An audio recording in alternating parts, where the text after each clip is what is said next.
Spain versus Portugal world कपको round of 16 मा कहाँ हामी अर्जेन्टिना पोर्चुगल क्वार्टर फाइनलमा सोचिरहेको थियौँ यहाँ स्पेन पोर्चुगल राउन्ड अफ 16 मा दुईटै टिमले आफ्नो राउन्ड अफ 32 को खेलहरू जित्यो तर कति फरक तरिकाले जित्यो। स्पेनले आफ्नो स्पेनिस पारा जुन पारामा खेलिरहेको थियो लास्टको 2-3 वर्षमा कन्ट्रोल मुभमेन्ट प्रेसिङ कन्फिडेन्स त्यो सबै कुरा देख्यौँ हामीले। तर अर्कोतिर पोर्चुगलको डोमिनेसन थिएन, सर्भाइभल थियो। 1-0 डाउन पनि भयो, क्रोएसियाले खेल पनि राम्रो खेलिरहेको छ, त्यहाँबाट कमब्याक गरेर जित्नु पर्यो, ड्रामा भयो, कन्ट्रोभर्सी भयो र क्रिस्टियानो रोनाल्डोले पनि आफ्नो प्रेजेन्स फेल गराए। राउन्ड अफ 16 को यो मेगा क्लासको कुरा गर्नुभन्दा अगाडि स्पेनको खेलबाट हामीले सिकेको 5 वटा कुराहरू र पोर्चुगलको खेलबाट हामीले सिकेको 5 वटा कुराहरूको बारेमा छलफल गरौँ र मैले केही छुटाउन पनि सक्छु। छुटाएको कुराहरू प्लिज कमेन्ट गरिदिनु, जसको कमेन्टमा अलिकति दम छ, छलफल गर्नलाई मजा आउने खालको छ, म त्यो पिन पनि गरिदिन्छु अनि हामीले त्यहाँ पनि छलफल गरौँला।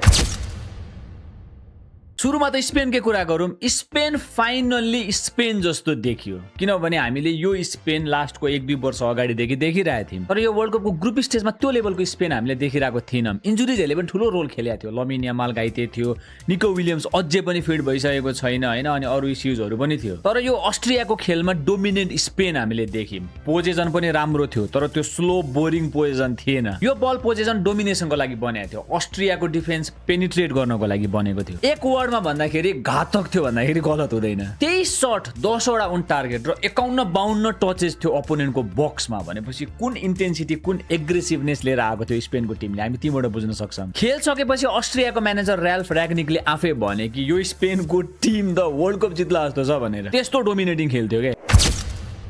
Lamin Yamal is back. Lamin Yamal hype मात्र होइन, लमिन यमाल रियल हो र लमिन यमाल अहिले आइसक्यो है। अब चाहिँ हुन त खेल सुरु हुनुभन्दा अगाडि पनि उसले भनेको थियो कि म अझै 80% मा मात्र छु, 100% मा अझ छैन। तर ग्रुप स्टेजको खेलहरूमा हामीले देखेको थियौँ त्यो मान्छे 50% मा थियो जस्तो फिल आएको थियो र कोचले पनि 20 मिनट 45 मिनट यस्तो यस्तो खेलाइरहेका थियो। अहिले 70 मिनट खेलो भनेपछि अलिकति प्रोग्रेसन देख्यौँ हामीले फिटनेसमा र खेलमा पनि हामीले त्यो चेन्ज देख्यौँ। गोल एसिस्ट थिएन तर हरेक टच हरेक मुभमेन्ट एउटा इन्टेन्सनले गरिरहेको थियो लमिन यमालले र अपोनेन्टको डिफेन्डरहरू प्यानिक भइरहेको थियो। 2 जना 3 जना त एनी टाइम यसै पनि राख्नुपर्छ, तर यहाँ त एनी टाइमै थियो 2 जना त। डिफेन्डर्सहरू बिट गरिरहेछ, बक्समा बल लान खोजिरहेको छ, स्पेस क्रिएट गरिदिएको छ, डिफेन्डरहरूलाई आफूतिर एट्र्याक्ट गरिदिएको छ र अरूतिर अलिकति फ्री स्पेसहरू दिइरहेछ र त्यो डेन्जरस लमिन यमाल जुन हामीले एक्सपेक्ट गरिरहेको थियौँ त्यो लमिन यमालको झझल्को हामीले देख्न थालिसक्यौँ। अब राउन्ड अफ 16 मा योभन्दा पनि खतरनाक रूपमा आउने बेर छैन।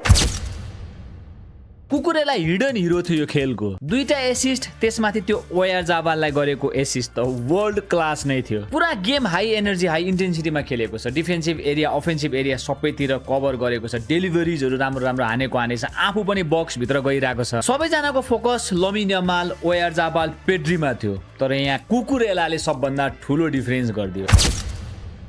ओयारजाबाल स्पेनको मेन फिनिसर भएर निस्किएको छ। ओयारजाबाल एम्बापे होइन, ह्यारी केन होइन, अर्लिङ हालान्ड पनि होइन, त्यस्तो फ्ल्यासी पनि छैन, तर क्वाइटली आफ्नो काम गर्छ र एकदम इफेक्टिभ रूपमा गर्छ। 16 गेममा 16 गोल हानिसक्यो स्पेनबाट। अस्ट्रियासँग वर्ल्ड कपको राउन्ड अफ 32 को नकआउट खेलमा 2 गोल फेरि पनि हान्यो र राम्रो राम्रो गोलहरू हान्यो। एउटा प्रपर स्ट्राइकरले हान्ने गोल हान्यो। एक त यो मान्छेको लिङ्कअप प्ले एकदमै राम्रो छ, लेफ्ट राइट सेन्टर अनि मिडफिल्ड सबैसँग राम्रो गरी लिङ्कअप पनि गर्छ, मुभमेन्टहरू पनि एकदमै राम्रो छ। यो खेलमा त अझ नेक्स्ट लेभल देख्यौँ हामीले। फेरान टोरेससँग कम्पेयर गर्ने हो भने ओयारजाबालले कामनेस ल्याउँछ, त्यो आत्तेको जस्तो फिल हुँदैन, बलमा एकदम टाइम छ जस्तो फिल हुन्छ, फिनिसिङ पनि एकदम टप नच छ यो मान्छेको र राइट टाइममा राइट ठाउँमा भइरहेको थियो। त्यो मुभमेन्टहरू एकदम इलिट लेभलको थियो, त्यो कुनै पनि टप स्ट्राइकरहरूमा हुनै पर्छ त्यस्तो।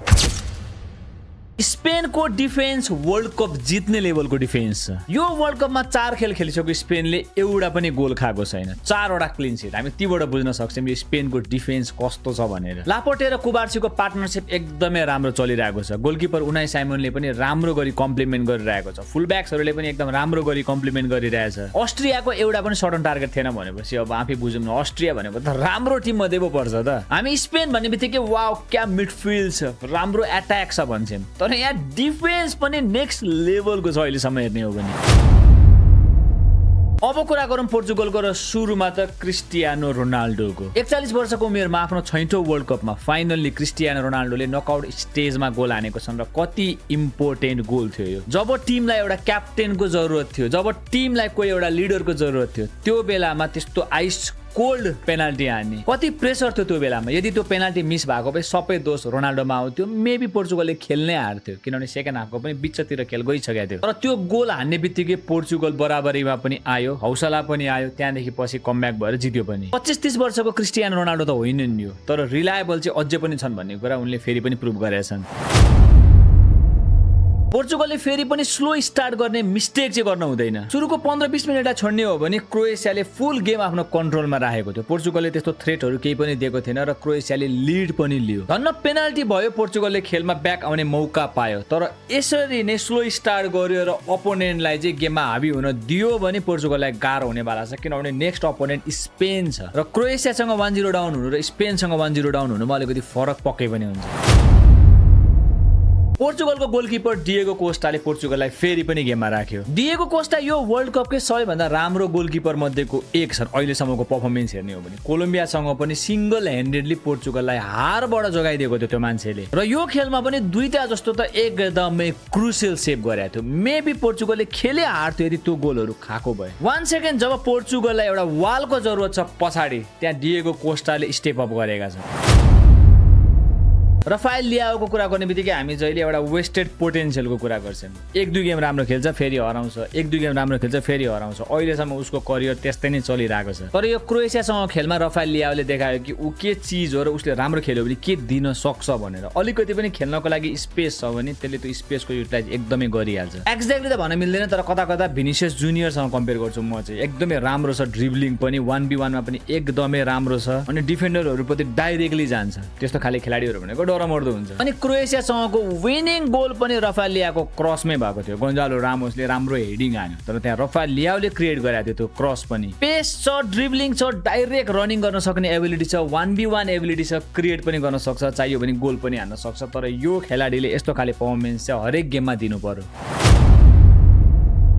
र पाँचौं कुरा भनेको पोर्चुगलको स्क्वाड डेप्थ फेरि पनि एकदमै इम्पोर्टेन्ट भएर आयो। मैले यो कुरा सधैँ नै भन्छु, जुन टिमको स्क्वाड डेप्थ राम्रो छ त्यो टिमको वर्ल्ड कप जित्ने चान्स राम्रो हुन्छ, किनभने बेन्चबाट आएर गेम चेन्ज गर्न सक्ने क्यापेसिटी हुनै पर्छ हरेक टिममा। ब्राजिल र फ्रान्स एकदम बेस्ट एक्जाम्पल हो। उनीहरूको सब्स्टिट्युसनहरूले कस्तो इम्पोर्टेन्ट रोल खेलिरहेको हुन्छ, एकदम डिसाइसिभ हुन्छ। र यो क्रोएसियासँगको खेलमा पोर्चुगलको सब्स्टिट्युसनले गेम चेन्ज गरिदियो। भिटिनियाले एकदमै खत्तम खेलेको थियो, साइड पास गरेर गेम पुरा स्लो गरिरहेको थियो। ब्रुनो फर्नान्डेजले पनि साइड पास बल लुज गरिरहेछ, एकदम खराब खेलिरहेको थियो। टिमको मिडफिल्डको मुटुहरू हो दुईजना, तर यो दुईजनालाई हटाएर बर्नार्डो सिल्भा र रुबेन नेभेज ल्यायो पोर्चुगलले। यो दुईटा पनि त्यही लेभलको टप खेलाडीहरू नै हो। र यो दुईजना आउने बित्तिकै क्रोएसियाको कन्ट्रोलबाट खेल पोर्चुगलको कन्ट्रोलतिर आयो, अथवा भनौँ बराबरीमा आयो, नत्र क्रोएसियाले कन्ट्रोल गरिरहेको थियो मिडफिल्ड। र पोर्चुगलको विनिङ गोल पनि बेन्चबाट आएको गोन्जालो रामोसकै आयो। एकदमै टप लेभलको हेडिङ, त्यो एनर्जी, त्यो एक्स्ट्रा मुभमेन्ट जे चाहिएको थियो पोर्चुगललाई त्यो दियो उसले। क्रिस्टियानो रोनाल्डो 41 वर्षको मान्छे यार, अब